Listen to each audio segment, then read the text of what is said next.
शिरसाड वज्रेश्वरी रोडवरील मांडवी येथे सार्वजनिक रस्त्यावर ट्रकद्वारे डेब्रीज मलबा टाकून वाहतुकीस अडथळा निर्माण करणाऱ्या 5 जणांवर मांडवी पोलीस स्टेशनमध्ये गुन्हा दाखल करण्यात आला आहे व या गुन्ह्यात वापरलेल्या 2 हायवा ट्रक ताब्यात घेण्यात आले आहेत। मांडवी पोलिसांनी दिलेल्या माहितीनुसार वज्रेश्वरी रोडवरील मांडवी येथील राम रहीम फार्म हाऊसच्या रस्त्यालगत असलेल्या कुणाल मडवी यांच्या जागेत हायवा ट्रकमधून डेब्रीज मलबा टाकून वाहतुकीस अडथळा निर्माण करून सार्वजनिक रस्त्यावर मलबा टाकून रस्त्याची सुरक्षितता धोक्यात आणली।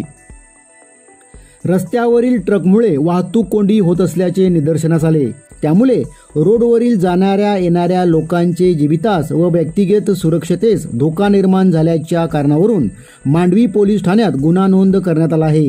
या प्रकरणी जागा मालक कुणाल मडवी, ट्रक मालक अन्सार फतरू शेख, चालक महेंद्र रामसुरन यादव, मलबा डेब्रीज देणारा गोविंद अर्जुन सिंग व दुसऱ्या एका ट्रकचा मालक अशा 5 जणांवर गुन्हा दाखल करण्यात आला आहे। या प्रकरणी 2 ट्रक मांडवी पोलिसांनी ताब्यात घेतले आहेत।